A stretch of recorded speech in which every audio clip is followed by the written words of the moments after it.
Você se sente exausto por tentar agradar a todos, enquanto sempre fica por último na lista? Jesus foi claro ao dizer: ninguém pode servir a dois senhores. Mateus 6:24. Essas palavras não se referem apenas ao dinheiro ou ao poder, mas também àquelas expectativas alheias que te afastam da sua verdadeira essência. Deus não te criou para viver preso à aprovação dos outros, mas para caminhar com propósito e liberdade. Hoje, vamos aprofundar o que significa focar em você a partir da vontade de Deus e soltar esse peso de querer agradar a todos. Vamos mostrar como reconhecer quando você está vivendo para os outros e como retornar ao caminho que Deus traçou para você. Este não é um chamado ao egoísmo, mas a restauração de sua identidade espiritual. Você está pronto para entender o que Deus reservou para você? Há um momento na vida em que a alma se cansa. Cansa-se de fingir sorrisos, de dizer sim, quando tudo dentro de você grita não. Cansa-se de viver segundo as expectativas dos outros, quando na verdade foi criada para responder à voz de Deus. Esse cansaço não é fraqueza, é um sinal divino de que você está longe do seu centro, que fixou seu olhar nos outros e esqueceu quem você realmente é. Muitos pensam que agradar a todos é uma virtude, mas a Bíblia nos mostra que viver para a aprovação humana é um caminho perigoso. Em Gálatas 1:10, o apóstolo Paulo faz uma pergunta direta que sacode a alma. Agora procuro a aprovação dos homens ou a de Deus? Ou estou tentando agradar aos homens? Se ainda estivesse tentando agradar aos homens, não seria servo de Cristo. Esta declaração não é apenas uma confrontação, é uma advertência. Se sua vida gira em torno de agradar aos outros, é muito provável que você esteja se afastando do propósito que Deus estabeleceu para você desde antes de nascer. Há quem passe anos moldando seu caráter conforme o que outros esperam, sacrificando sua verdadeira essência pela aprovação temporária de pessoas que nem sequer conhecem seu coração.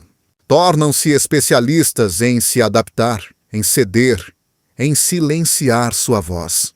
Mas o preço disso é altíssimo. Perdem a clareza, o propósito, a conexão com sua alma. E o mais doloroso é que perdem a direção de Deus. Porque, quando você vive atento às vozes externas, torna-se mais difícil ouvir a voz interna, aquela que o Espírito Santo colocou em você como bússola.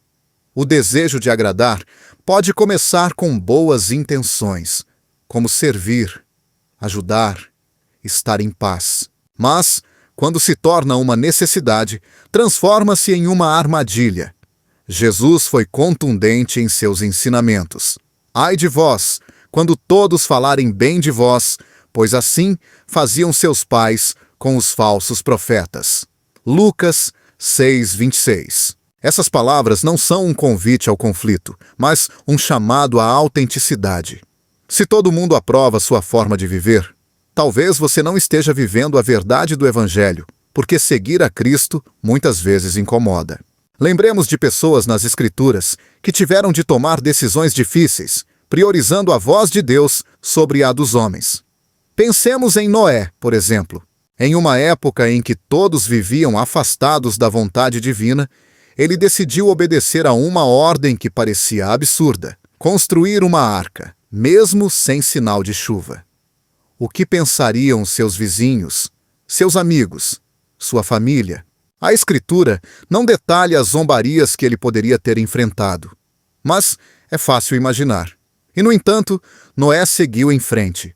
Não buscou agradar seu entorno, buscou obedecer. Gênesis 6:22 resume sua atitude. Noé fez conforme a tudo o que Deus lhe mandou. Essa frase tem um poder silencioso, mas profundo. Não diz que Noé perguntou a outros o que achavam, não diz que duvidou. Diz que ele fez, simplesmente obedeceu. E essa obediência salvou sua vida e a de sua família. Assim funciona a fé verdadeira. Se ativa no momento em que você decide se concentrar no que Deus diz mesmo que isso signifique desapontar muitos. A necessidade de agradar aos outros muitas vezes surge do medo. Medo de ser rejeitado, medo de ser julgado, medo de estar sozinho. Mas o problema de viver a partir do medo é que isso desconecta você da fé. E sem fé é impossível agradar a Deus. Hebreus 11:6 nos lembra: ora, sem fé é impossível agradar a Deus, porque é necessário que aquele que se aproxima de Deus creia que Ele existe e que é galardoador dos que o buscam. Quando agradar aos outros se torna seu motor, você deixa de buscar a Deus de todo o coração, dispersa-se, fragmenta-se, torna-se dependente de aplausos humanos, que são tão voláteis quanto o vento. Às vezes, nem precisa que outros digam algo. Basta um olhar de desaprovação, um comentário sarcástico, um gesto sutil, e você já se desvia do que Deus mostrou que deveria fazer. E assim, pouco a pouco, começa a viver uma vida emprestada. Já não é você, é a versão que os outros esperam. Mas Deus não te criou para isso. Davi, antes de ser rei, foi considerado insignificante por sua própria família. Quando Samuel foi ungir o próximo rei de Israel, Jessé, pai de Davi, nem sequer o apresentou como opção. Preferiu mostrar seus filhos mais velhos, mais fortes, mais adequados. Mas Deus tinha outros planos. Em 1 Samuel 16:7, o Senhor diz a Samuel algo poderoso: não considere sua aparência nem sua altura, pois eu o rejeitei. O Senhor não vê como o homem vê a aparência exterior, mas o Senhor vê o coração. Essa é a diferença essencial. As pessoas se focam no que você parece. Deus vê o que você realmente é. E se você passa a vida tentando se ajustar ao que os homens veem, ignora o valor imenso que tem diante do Pai. Quando finalmente trouxeram Davi, o menor, o menos considerado, Deus disse a Samuel: levanta-te e unge-o, pois este é ele. Aos olhos do mundo, Davi era um pastor de ovelhas. Aos olhos de Deus, ele era um rei. E não precisou agradar a ninguém para receber essa unção. Só precisou ser fiel a quem era. Esse é o princípio que transforma vidas. Quando você para de se esforçar para agradar a todos e começa a agradar apenas a Deus, encontra descanso, porque agradar a todos é uma tarefa impossível, um peso que quebra a alma. O próprio Jesus, sendo o Filho de Deus, foi rejeitado, traído, mal interpretado. Por que você espera ter aprovação universal? Em João 15, 18, 19, Jesus advertiu: se o mundo os odeia, saibam que primeiro me odiou a mim. Se vocês fossem do mundo, o mundo amaria o que é dele. Mas, porque não são do mundo, mas eu os escolhi do mundo, por isso o mundo os odeia. Essas palavras são duras, mas necessárias. Estão cheias de verdade. Seguir a Cristo não significa ganhar popularidade. Significa andar na luz, mesmo quando isso incomoda aqueles que preferem as sombras. Na prática, essa verdade se vive em decisões diárias. Uma mulher sentia o chamado de Deus para dar uma pausa em seu trabalho ministerial para cuidar de sua saúde, mas temia o que os outros pensariam. E o que as pessoas vão pensar se me virem me afastar? Perguntava-se. Dirão que sou fraca, que me falta fé, que abandono meu chamado. Durante semanas, carregou essa ansiedade até que, em oração, sentiu uma frase clara que transformou sua perspectiva. Você não está abandonando o chamado. Está obedecendo àquele que te chamou. E isso é o que muitos precisam entender. Agradar a Deus nem sempre parece um ato heróico aos olhos do mundo. Às vezes é tão simples e tão poderoso quanto parar, dizer não e escolher a si mesmo, porque você sabe que Deus já te escolheu. Primeiro, quando você vive para agradar aos outros, entrega o controle da sua vida às opiniões deles. E isso o torna vulnerável à manipulação, ao abuso, Há relações desequilibradas que o drenam pouco a pouco. Há quem viva preso em dinâmicas familiares, laborais ou ministeriais, onde sempre precisam estar disponíveis, sempre dizer sim, sempre manter uma imagem. Mas a palavra nos lembra em Provérbios 29:25, o medo do homem armará laços, mas o que confia no Senhor será exaltado. O medo de decepcionar, de não estar à altura, de ser mal interpretado, tudo isso é um laço, um nó invisível que impede de avançar. E esse laço só se rompe quando você decide confiar em Deus mais do que na aceitação dos homens. Deus não te chamou para ser escravo das expectativas alheias. Te chamou para ser livre. Em Gálatas 5:1 somos exortados: permaneçam firmes na liberdade com que Cristo nos libertou e não se submetam novamente a um jugo de escravidão. Muitas vezes, esse jugo não é o pecado evidente, mas a necessidade silenciosa de aceitação.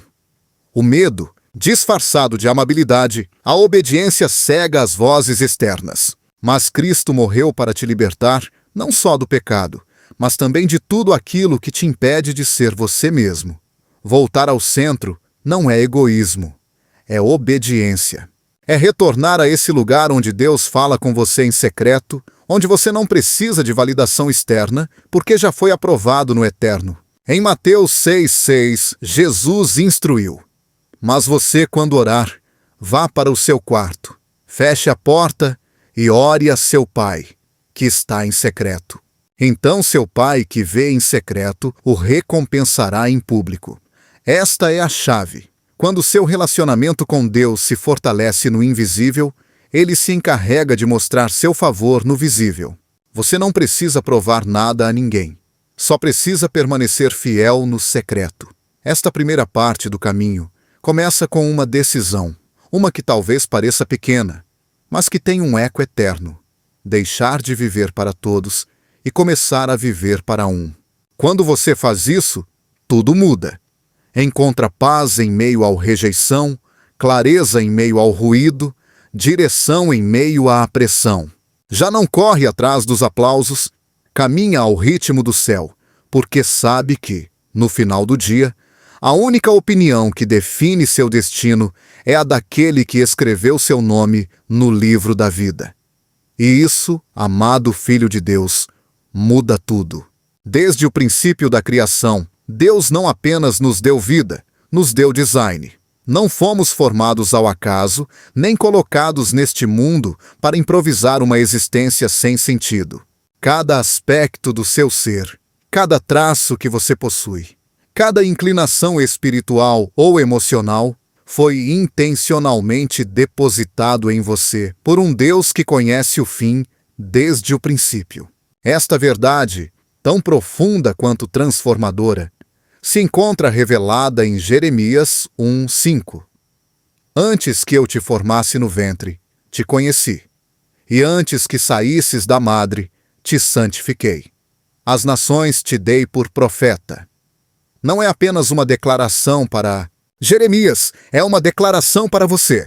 O chamado que Deus colocou sobre sua vida não é genérico, é específico e não foi pensado para ficar em segundo plano por exigências externas ou pela necessidade de aprovação dos outros. Foi selado no eterno, muito antes que o mundo opinasse sobre quem você deveria ser.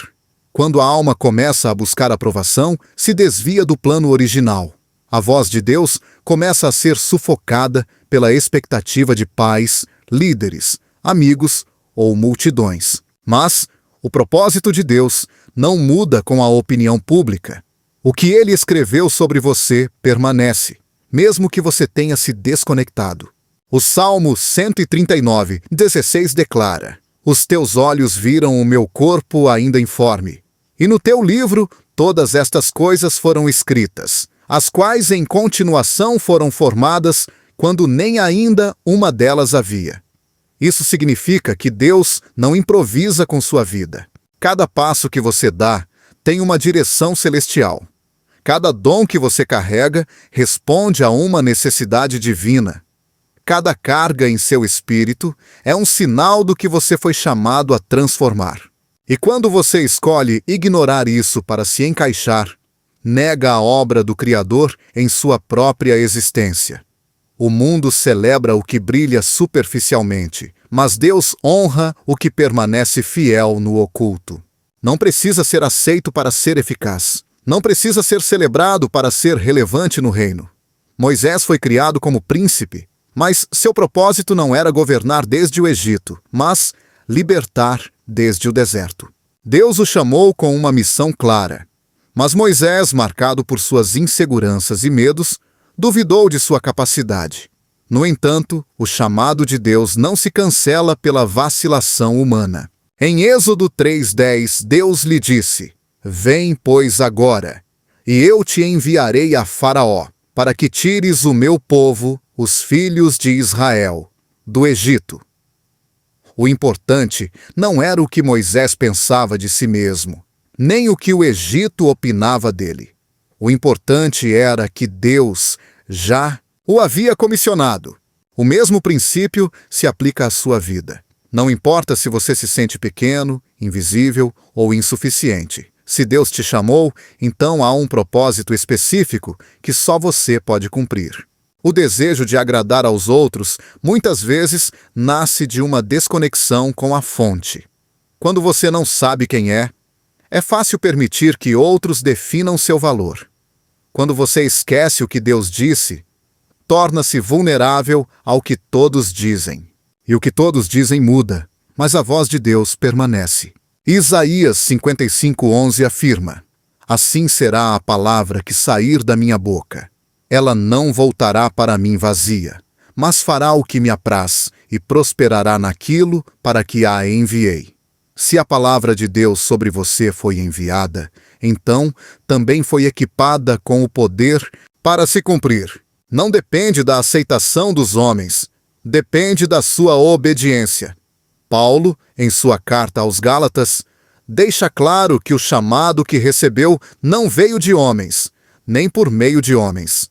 Em Gálatas 1:15-16 ele escreve: "Mas, quando aprouve a Deus, que desde o ventre de minha mãe me separou e me chamou pela sua graça, revelar seu Filho em mim, para que eu o pregasse entre os gentios, não consultei logo carne e sangue."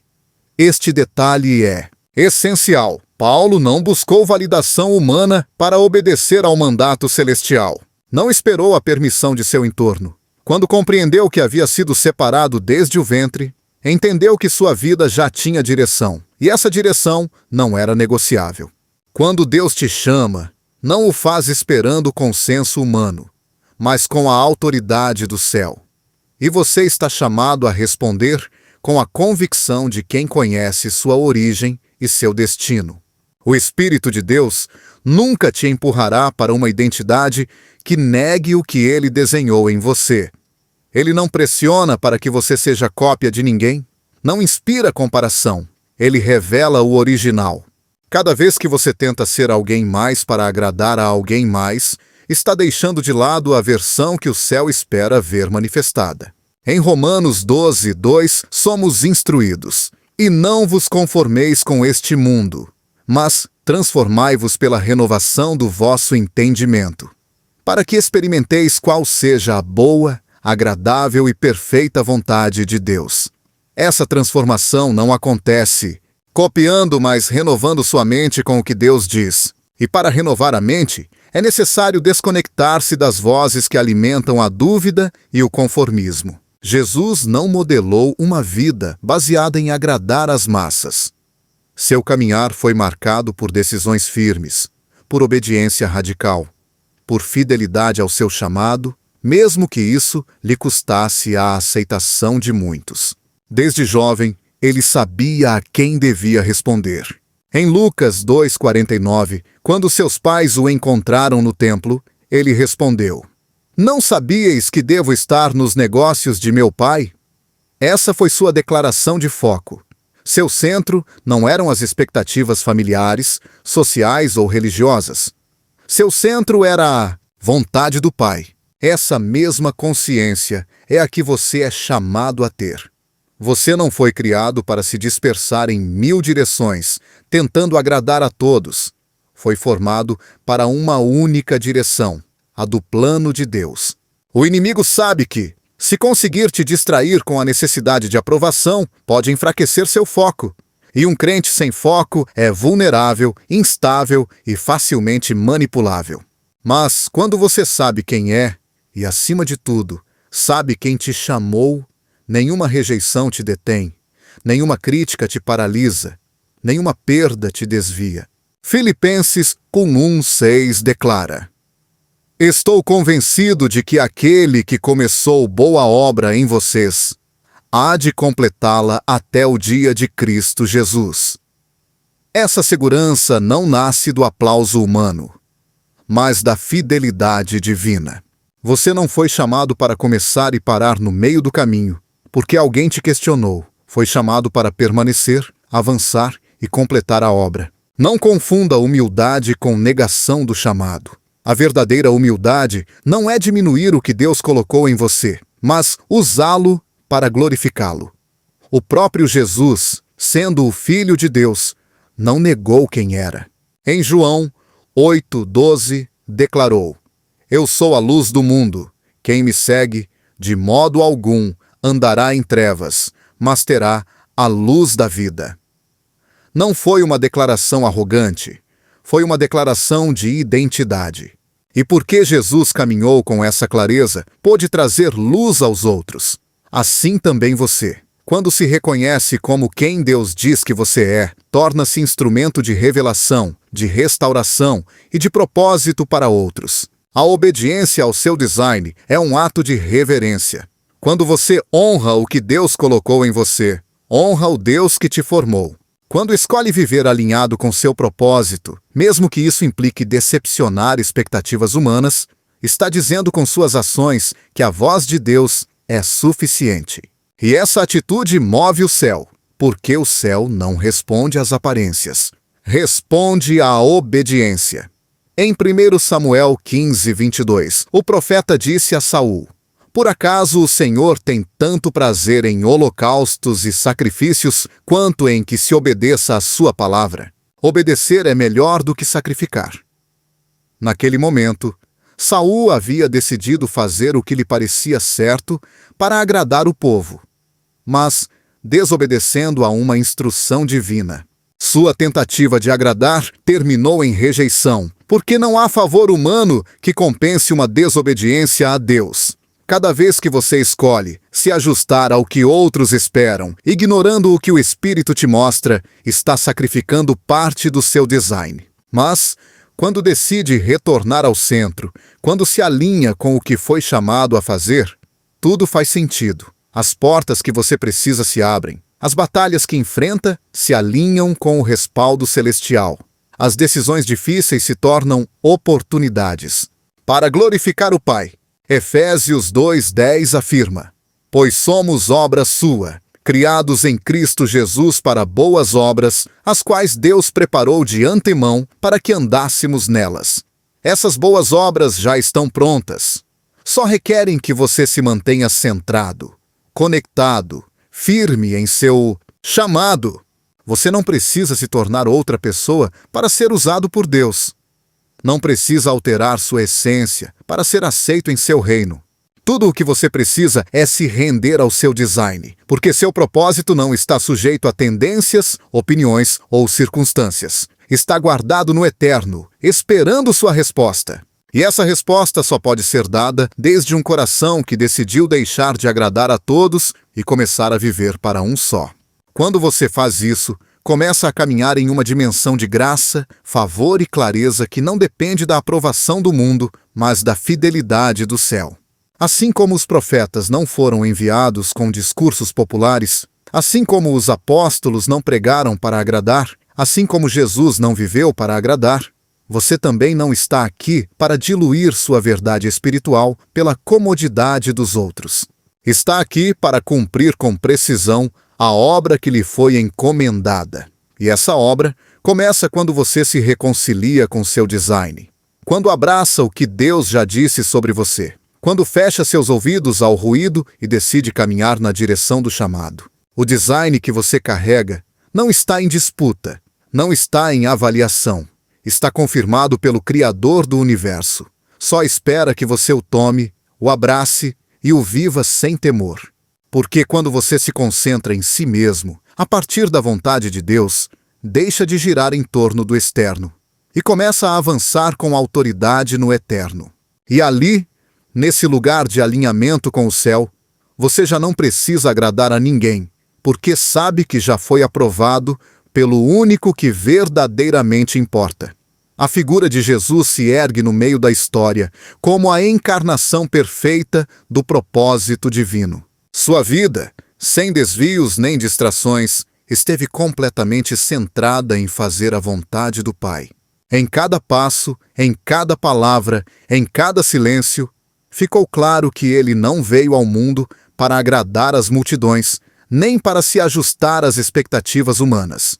Ele veio para cumprir com fidelidade o que desde o princípio lhe foi encomendado. Em João 6,38, ele diz com clareza: porque eu desci do céu, não para fazer a minha própria vontade, mas a vontade daquele que me enviou. Esta afirmação, direta e sem adornos, marca uma linha de separação entre o caminho do agrado humano e o caminho do agrado divino. Jesus sabia que seguir o Pai significaria enfrentar oposição, rejeição, traição, e ainda assim não desviou seu rosto, não pediu permissão para obedecer. Desde seus primeiros passos no ministério público, a reação do povo foi ambígua. Alguns o admiravam, outros o questionavam. Os líderes religiosos, especialistas em normas e aparências, o viam como uma ameaça, porque Jesus não se ajustava a seus moldes, não falava como eles, não se sentava com quem eles aprovavam, não agia conforme os padrões sociais ou religiosos do momento. Em Marcos 2:16-17, registra-se como os escribas e fariseus murmuravam ao ver Jesus comendo com pecadores e publicanos. Sua resposta foi contundente: os sãos não precisam de médico, mas sim os doentes. Eu não vim chamar justos, mas pecadores. Essa resposta não foi para justificar suas ações, mas para reafirmar seu propósito. Jesus não buscava agradar sensibilidades religiosas, buscava cumprir o plano do Pai. A firmeza de Jesus não era arrogância, era obediência. Num mundo que constantemente busca a aprovação, onde o valor se mede pela aceitação dos outros, Jesus caminhava na direção contrária. Sua identidade não dependia da admiração das multidões, nem dos aplausos, nem dos títulos. Em João 5,41, ele mesmo declarou: eu não aceito glória dos homens. Esta afirmação revela uma liberdade interior que só pode ter quem está completamente enraizado na vontade de Deus. Jesus não precisava ser compreendido para obedecer. Não precisava ser aceito para permanecer. Sua fonte de aprovação era outra. Muitos abandonaram Jesus quando suas palavras começaram a confrontar.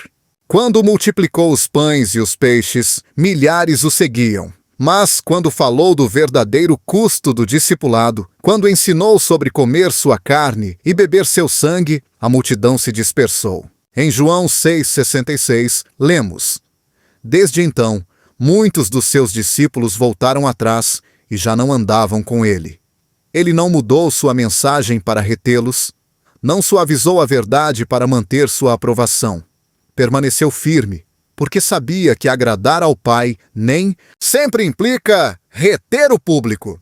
Quando compreendemos este aspecto da vida de Jesus, entendemos que a rejeição não é sinal de fracasso. É muitas vezes confirmação de que estamos alinhados com o reino. O desejo de agradar a todos é um fardo incompatível com o chamado a viver uma vida centrada em Deus. Em Lucas 9:23, Jesus ensinou: se alguém quer vir após mim, negue-se a si mesmo. Tome cada dia a sua cruz e siga-me. Seguir a Cristo exige negar-se, não apenas aos desejos pessoais, mas também às exigências externas que buscam desviar o rumo. O caminho do reino não se percorre buscando aplauso, mas fidelidade.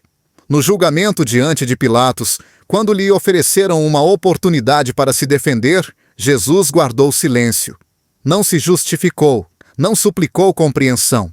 Em Isaías 53:7 já havia sido profetizado: ele foi oprimido e afligido, mas não abriu a boca, como um cordeiro que é levado ao matadouro, e como uma ovelha que diante de seus tosqueadores fica calada, ele não abriu a boca.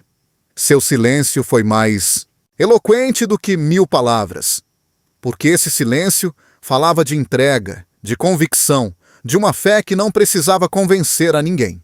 Seguir a Jesus implica entender que não seremos aceitos por todos, que nossa obediência pode incomodar, que a verdade nem sempre será recebida com gratidão, mas também implica saber que há uma paz, uma força, uma graça especial que só se manifesta quando caminhamos pelo caminho estreito.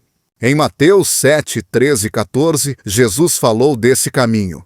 Entrem pela porta estreita, pois larga é a porta e espaçoso o caminho que leva à perdição, e muitos são os que entram por ela. Mas estreita é a porta e apertado o caminho que leva à vida, e são poucos os que a encontram.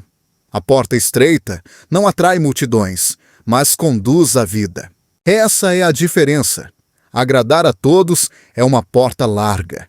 Permite tudo, aceita tudo, justifica tudo. Mas esse caminho leva ao esgotamento, à confusão, à desconexão espiritual. O caminho de Jesus, em contrapartida, pode ser solitário, mas está cheio de luz. Em João 8:29, ele declarou: aquele que me enviou está comigo. Ele não me deixou só, pois eu sempre faço o que lhe agrada. Esta é a chave, não estar só, porque você está em obediência. Não depender do número de seguidores, mas da presença do Pai. Não construir identidade na aceitação do mundo, mas no agrado de Deus. A pressão para agradar aos outros é sutil, mas constante. Apresenta-se em decisões cotidianas, em silêncios que se espera que você guarde, em posturas que se espera que você adote. Mas, quando você entende que seguir a Cristo implica confrontar essas expectativas com verdade e firmeza, ocorre uma transformação interior. Você já não decide desde o medo, decide desde a convicção. Já não age para agradar, age para honrar. Jesus enfrentou a zombaria, a crítica, o abandono. Foi taxado de blasfemo, de herege, de louco. Suas próprias palavras o antecipavam. Em João 15:20, ele disse: lembrem-se da palavra que eu lhes disse, o servo não é maior do que o seu senhor. Se me perseguiram, também perseguirão vocês. Esta advertência não é para infundir medo, mas para preparar o coração. Não estamos chamados a viver vidas confortáveis. Estamos chamados a viver vidas fiéis. E a fidelidade, muitas vezes, tem o preço do rejeição. A história do Evangelho não é uma história de popularidade. É uma história de redenção através da entrega.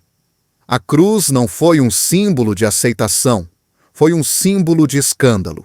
Em 1 Coríntios 1:23, Paulo escreveu: mas nós pregamos a Cristo crucificado, que é escândalo para os judeus e loucura para os gentios.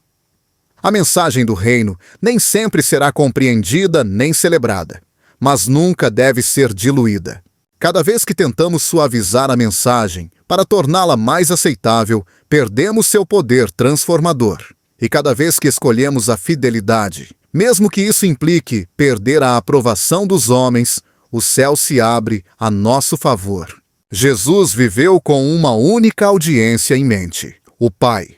Sua vida foi uma oferta constante de obediência. Cada milagre, cada ensinamento, cada confronto nascia dessa perfeita aliança com a vontade de Deus.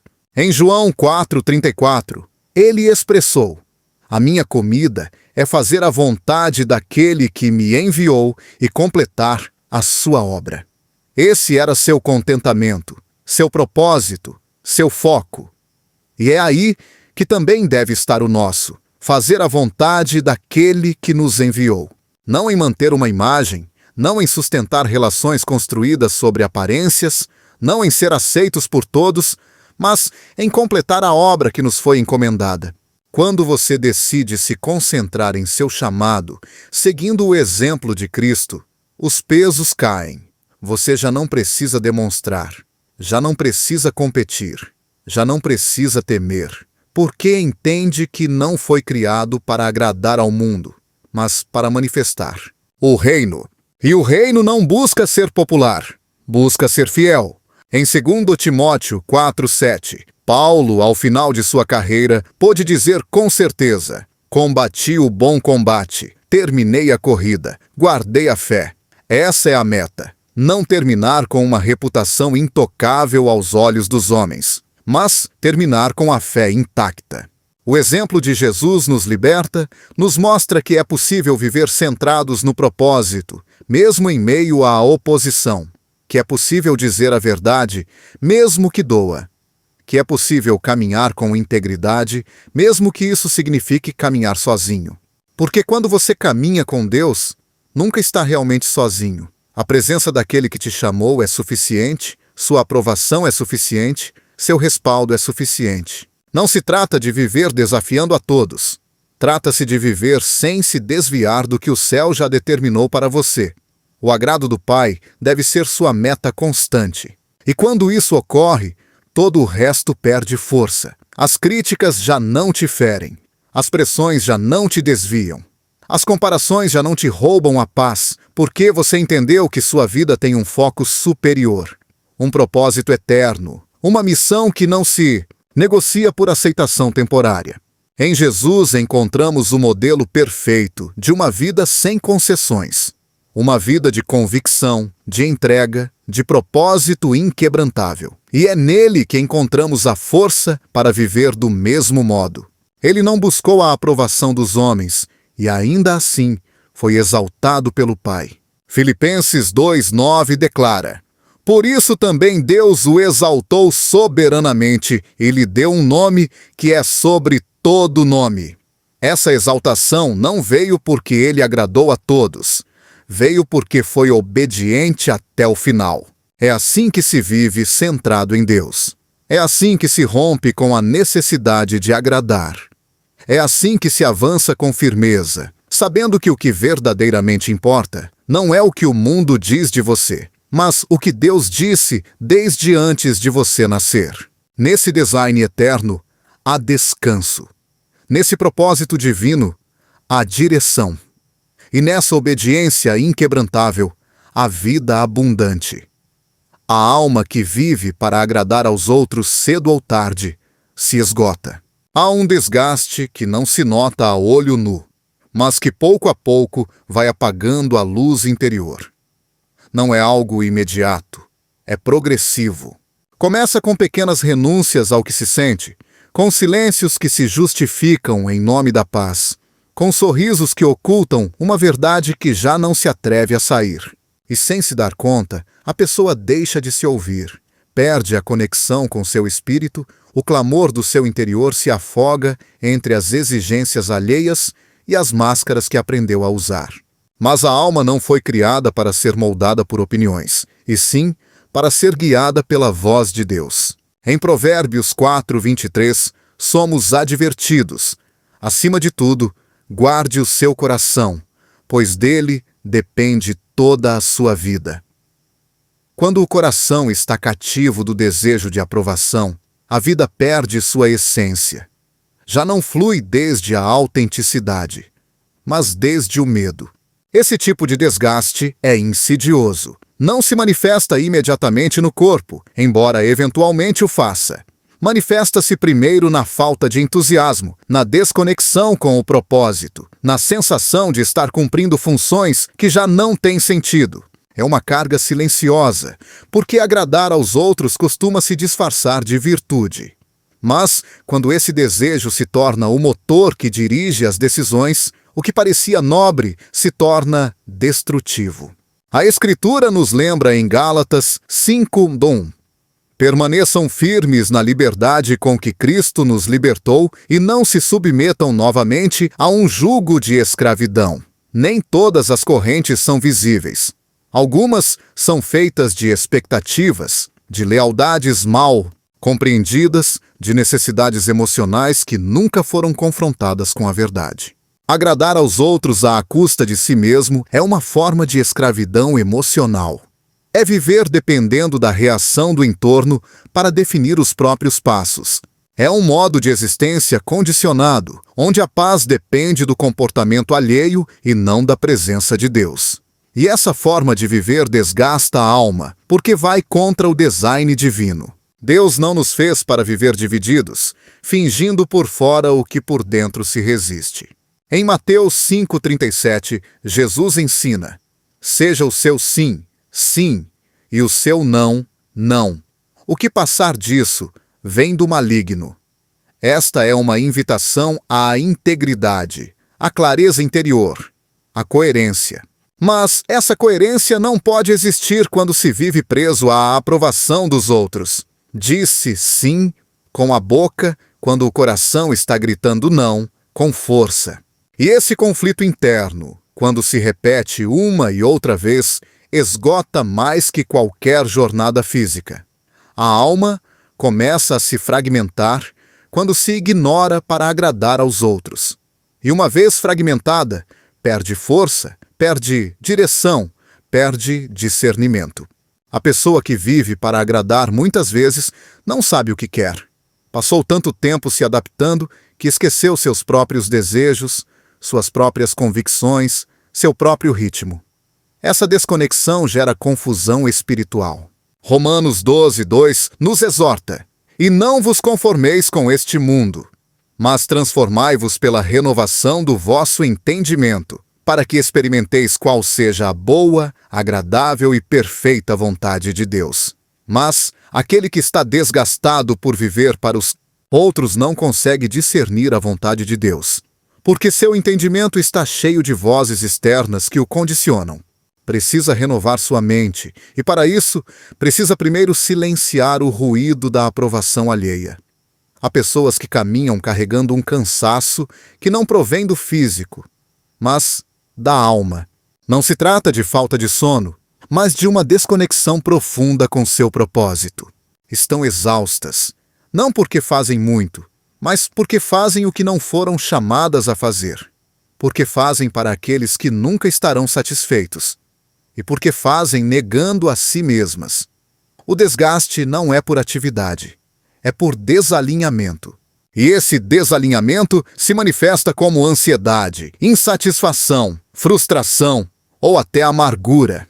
No Salmo 42:5, o salmista expressa: por que você está abatida, ó minha alma? Por que se perturba dentro de mim? Espere em Deus, pois ainda o louvarei.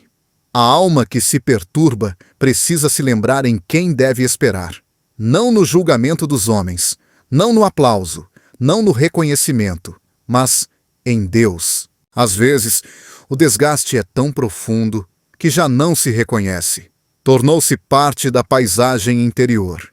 A pessoa continua funcionando, continua cumprindo, continua comparecendo, mas por dentro está vazia, porque sacrificou sua voz, seu ritmo, seu discernimento. E quando a alma perde sua voz, o espírito se entristece. Efésios 4:30 adverte: não entristeçam o Espírito Santo de Deus, com o qual vocês foram selados para o dia da redenção. O espírito não se apaga por eventos espetaculares. Se entristece no cotidiano, quando se vive em incoerência, quando se diz o que não se crê, quando se faz o que não se sente, quando se prioriza a paz externa à custa do fogo interior. Essa tristeza espiritual é um sinal de que algo dentro precisa ser restaurado. A alma precisa de verdade para curar. Não a verdade superficial, mas aquela verdade que confronta e liberta. Em João 8:32, Jesus afirmou: e conhecerão a verdade, e a verdade os libertará. Mas a liberdade não chega até que se reconheça que se tem vivido preso, que se tem falado para agradar, que se tem agido para evitar conflitos, que se tem tomado decisões por medo e não por fé. E essa confrontação, embora doa, é necessária, porque só a verdade restaura a alma cansada. Só a verdade permite fechar ciclos, curar feridas e voltar ao centro. Quando uma pessoa vive constantemente para agradar, começa a experimentar um desgaste em suas relações mais próximas. O ressentimento se acumula, mesmo que não se diga. O desconforto cresce, mesmo que se esconda, porque ninguém pode sustentar eternamente uma versão falsa de si mesmo sem se quebrar. E quando essa ruptura ocorre, afeta a todos. Não se pode amar genuinamente a partir do esgotamento. Não se pode servir com alegria quando se faz a partir da obrigação. Não se podem construir vínculos saudáveis quando se vive a partir da culpa. O desgaste de agradar é acumulativo, e suas consequências alcançam cada esfera da vida. Deus deseja que vivamos a partir da plenitude, não do sacrifício do essencial. O chamado a negar-se a si mesmo não é um convite a se apagar, mas a render a carne para que o espírito governe. Mas isso não significa silenciar a voz interior para contentar os outros. Significa discernir o que provém do ego e o que provém do design divino. O desgaste de agradar nasce quando se confunde obediência com conformismo, quando se chama de mansidão o que na realidade é medo, quando se espiritualiza uma atitude que simplesmente nasce da insegurança. E Deus não respalda as obras que nascem do temor. Em 2 Timóteo 1:7 lemos: Porque Deus não nos deu espírito de covardia, mas de poder, de amor e de equilíbrio. Viver para agradar é uma forma de covardia. Viver para agradar a Deus requer poder, amor e equilíbrio. Quando a alma se desgasta, o corpo reage. A fadiga emocional se manifesta no corpo físico, aparecem doenças, transtornos do sono. A falta de direção espiritual se transforma em inquietação permanente. A falta de verdade interior se traduz em falta de paz. E nada disso se resolve com mais esforço, porque o problema não é falta de atividade, é falta de alinhamento. A alma não precisa fazer mais, precisa voltar à origem. Em Jeremias 6:16, o Senhor diz: Assim diz o Senhor: Parem nos caminhos e olhem. Perguntem pelas veredas antigas, qual é o bom caminho, e andem por ele, e encontrarão descanso para as suas almas. Não há descanso verdadeiro sem direção divina. Não. Há descanso real quando se vive a partir da obrigação e não do chamado. O desgaste de agradar se intensifica quando se tenta cumprir com tudo e com todos, esquecendo que só um deve ser agradado. Em 1 Tessalonicenses 2:4, Paulo afirma: Mas, assim como fomos aprovados por Deus para nos confiar o Evangelho, assim falamos, não como para agradar aos homens, mas a Deus, que prova os nossos corações. Este princípio liberta. Aquele que foi aprovado por Deus já não precisa ser aprovado pelos homens. Aquele que vive a partir dessa certeza encontra descanso, porque já não depende da mudança de humor alheio nem do julgamento externo. Vive para aquele que conhece seu coração, e isso basta.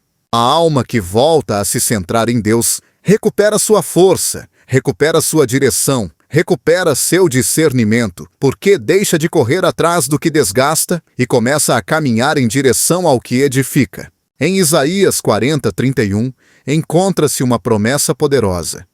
Mas aqueles que esperam no Senhor renovam as suas forças, sobem com asas como águias, correm e não se cansam, caminham e não se fatigam.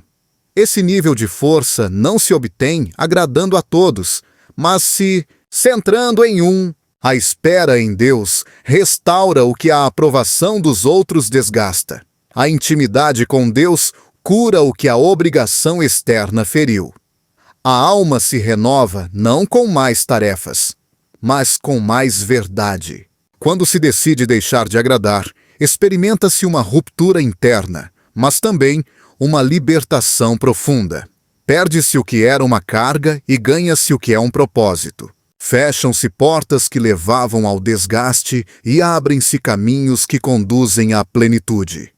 Deus não te chamou para viver apagado, ansioso, dividido. Te chamou para viver com poder, com clareza, com direção. E isso só ocorre quando você deixa de ouvir as exigências de todos e começa a obedecer à voz de um só. Ali, nessa rendição, a alma encontra descanso. Ali, o coração se fortalece. Ali, o espírito se conecta com o céu e a vida começa a fluir desde o eterno. Ali, finalmente, rompe-se o ciclo do desgaste. O ato de dizer não, em um mundo que exige constante sim, é, em muitos casos, uma expressão suprema de obediência. Não porque seja uma negativa rebelde, mas porque é um ato consciente de rendição a uma vontade mais alta. Dizer não não é simplesmente recusar fazer algo. É uma afirmação clara de identidade espiritual, um limite traçado a partir da convicção, não do medo. Quando uma pessoa decide não ceder ao que os outros esperam, não o faz para causar conflito, mas para proteger o que recebeu de Deus. Em Gálatas 1:10, o apóstolo Paulo pergunta: por acaso busco agora a aprovação dos homens ou a de Deus? Ou procuro agradar aos homens? Se ainda estivesse tentando agradar aos homens, não seria servo de Cristo. Esta afirmação revela que agradar a Deus exige uma separação clara do desejo de agradar ao mundo. E essa separação, embora desconfortável, é necessária. A liberdade espiritual não consiste na ausência de obrigações, mas na capacidade de escolher com discernimento o que agrada a Deus acima de tudo. Muitos dizem sim, por inércia, por pressão, por medo de serem mal interpretados. Mas, cada vez que se diz sim, fora do propósito divino, desonra-se o chamado. O ato de estabelecer um limite é muitas vezes a forma mais direta de honrar o plano de Deus. Não se trata de resistência emocional, mas de fidelidade espiritual. Em 2 Coríntios, o 17:18, Paulo fala da firmeza de sua palavra, esclarecendo que sua mensagem não é mutável, mas firme e coerente com o que recebeu do Senhor. Essa firmeza não é dureza de coração, mas coerência entre o que se crê e o que se vive. Cada vez que uma pessoa se atreve a dizer não ao que a desvia, está dizendo sim ao seu chamado. Essa é a verdadeira obediência. Não consiste apenas em fazer, mas em discernir quando não fazer. Porque nem toda porta aberta é uma designação divina, e nem toda expectativa dos outros deve ser atendida. Jesus mesmo modelou essa verdade quando, rodeado de multidões que queriam retê-lo, decidiu se retirar para orar. Em Marcos 1:35-38, registra-se como, depois de curar muitos, ele se levantou muito cedo e foi para um lugar deserto para orar. Quando o encontraram e lhe disseram que todos o procuravam, ele respondeu: vamos a outros lugares, para que eu pregue também lá, pois para isso vim. Jesus não se deixou governar pela demanda humana. Manteve-se alinhado com o propósito. Seu não implícito em ficar foi um sim rotundo à missão que o Pai lhe havia encomendado. Esta atitude revela que os limites são espiritualmente saudáveis. Não são barreiras egoístas, mas ferramentas de proteção divina. Porque onde não há limites, há confusão. E onde há confusão, há desgaste. Uma alma sem limites se torna terreno vulnerável para o controle externo, para a manipulação emocional, para a perda de identidade. Deus não desenhou o ser humano para a dispersão, mas para a concentração de propósito. Em Provérbios 4:25-27, somos exortados: que os teus olhos olhem para a frente e que as tuas pálpebras olhem direto diante de ti. Pondera a vereda dos teus pés e todos os teus caminhos sejam retos. Não te desvies para a direita nem para a esquerda. Afasta o teu pé do mal. Esta direção clara implica que nem todo caminho deve ser trilhado, nem toda convite deve ser aceito, nem toda demanda deve ser atendida. Viver sem limites é viver à mercê dos desejos alheios. E viver à mercê dos desejos alheios é viver fora do design. O Espírito de Deus habita naqueles que se deixam guiar, não naqueles que se deixam arrastar. Em Romanos 18:14, se declara: porque todos os que são guiados pelo Espírito de Deus, estes são filhos de Deus. A orientação do Espírito implica escuta, discernimento e firmeza. Implica parar quando necessário. Implica dizer não, quando a alma está sendo arrastada para fora do design. Nem tudo que é bom é vontade de Deus. E nem tudo que os outros esperam de você está alinhado com o céu. A capacidade de dizer não se fortalece quando a identidade está ancorada no eterno, porque quem não sabe quem é, acaba aceitando tudo para sentir que é alguém. Mas, quando o coração foi afirmado no amor do Pai, já não precisa provar nada. Pode guardar silêncio quando se espera que fale. Pode parar quando se espera que haja. Pode ceder o passo quando se espera que lidere, porque sua obediência não depende da aprovação externa, mas da certeza interna.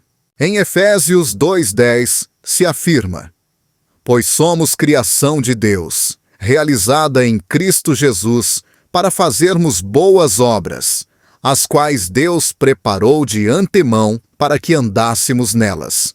Não se trata de fazer muitas coisas, mas de fazer as que foram preparadas por Deus. A obediência requer foco, e o foco se sustenta na capacidade de discernir o que é prioritário e o que é distração. As distrações muitas vezes se disfarçam de oportunidades, de necessidades urgentes, de causas nobres, mas, se não nascem do propósito, apenas desgastam.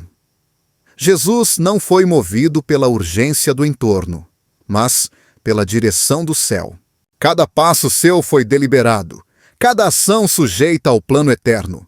Em João 5:19, declarou: em verdade vos digo, o Filho nada pode fazer por si mesmo, mas apenas aquilo que vê o Pai fazer. Porque tudo o que o Pai faz, o Filho faz igualmente. Esta dependência absoluta não é passividade, é sincronia. É agir apenas quando se viu o Pai agir. É responder apenas quando o céu falou, é dizer não, mesmo ao que parece necessário, quando não foi ordenado. O medo do rejeição é um dos principais obstáculos para estabelecer limites. Mas o temor ao homem traz laço, como ensina Provérbios 29:25. Esse laço impede o avanço, condiciona as decisões, distorce o propósito. Quem vive temendo ferir, acaba sendo ferido. Quem vive tentando sustentar tudo, acaba caindo por dentro. A liberdade vem quando o coração se afirma na verdade de que a única aprovação necessária é a de Deus. E essa aprovação não se ganha agradando a todos, mas permanecendo fiel. Em 1 Tessalonicenses 2:4 se reafirma: mas, assim como fomos aprovados por Deus para nos confiar o Evangelho, assim falamos, não como para agradar aos homens, mas a Deus, que prova os nossos corações. O coração provado por Deus é aquele que aprendeu a obedecer, mesmo quando a obediência implica desapontar expectativas. Aquele que entendeu que sua vida não pode estar a serviço da comodidade alheia, mas do propósito eterno. Aquele que foi processado no secreto e fortalecido na intimidade. Esse coração pode dizer não sem culpa, pode fechar portas sem medo, pode parar sem se justificar, porque compreendeu que o descanso não vem do aplauso, mas da obediência, que a verdadeira paz não vem de agradar, mas de caminhar na verdade, que a autoridade espiritual se manifesta não apenas no que se conquista, mas também no que se decide não tocar. O reino de Deus não se constrói desde o ativismo, mas desde a obediência. Não desde o desgaste constante, mas desde a direção precisa. O Senhor não espera que seus filhos se esgotem tentando cumprir com tudo. Espera que se concentrem no que Ele lhes encomendou. Em Isaías 30:21, encontra-se uma promessa que sustenta aquele que aprendeu a ouvir. Então, os teus ouvidos ouvirão uma palavra atrás de ti, dizendo: Este é o caminho, andem por ele, quando se desviarem para a direita ou para a esquerda. A direção divina é clara, mas só pode ser seguida quando se para de correr atrás do que os outros querem e se começa a caminhar em direção ao que Deus disse. Aprender a dizer não é um processo de maturidade espiritual. Não nasce da raiva, nem da frustração, nem do desejo de isolamento. Nasce da convicção de saber que há uma obra que só você pode cumprir. De reconhecer que Deus não te deu energia ilimitada para que a derrame em atividades que Ele não ordenou. De entender que honrar ao Pai implica priorizar o que Ele prioriza, e isso, muitas vezes, requer soltar. Soltar expectativas, soltar pressões, soltar a imagem que outros construíram de você. Soltar o medo de não ser entendido. Quando o não nasce da obediência, transforma-se em uma semente de liberdade. Não é uma barreira, é uma porta. Não é uma rejeição, é uma afirmação. É o eco de uma vida que já não gira em torno do humano, mas que se alinha com o eterno. É a resposta de um coração que aprendeu que seu sim, mais importante, já foi entregue a Deus, e que tudo o mais deve passar por esse filtro. Ali começa a verdadeira liberdade. Ali começa a vida centrada. Ali começa a rendição profunda. Ali, finalmente, se vive para o agrado do céu. Voltar ao centro não é retroceder. É retornar à origem. É lembrar-se do que você foi antes que o ruído externo moldasse suas decisões. É despir-se das camadas de aparência e entrar novamente no lugar onde Deus falou pela primeira vez sobre você. Ali não há pressão, só verdade. Ali não há julgamento, só direção. Porque o propósito não se perde, só se desvanece quando se tenta sustentar uma vida alheia. Deus nunca cancela o que disse. Em Romanos 11:29 se afirma: porque os dons e o chamado de Deus são irrevogáveis. Essa palavra é a âncora que sustenta o coração que se desviou, tentando agradar a todos, menos a quem realmente importa. O regresso ao propósito não requer explicações, não exige justificativas, só pede rendição. Render-se não é cair vencido, é reconhecer que há uma direção melhor. É levantar o olhar do desgaste e voltar a ver aquele que desde o princípio sustentou cada passo. Em Isaías 30:15, o Senhor declara: no arrependimento e no descanso está a salvação de vocês. Na quietude e na confiança está a sua força. Essa quietude não é passividade, é alinhamento.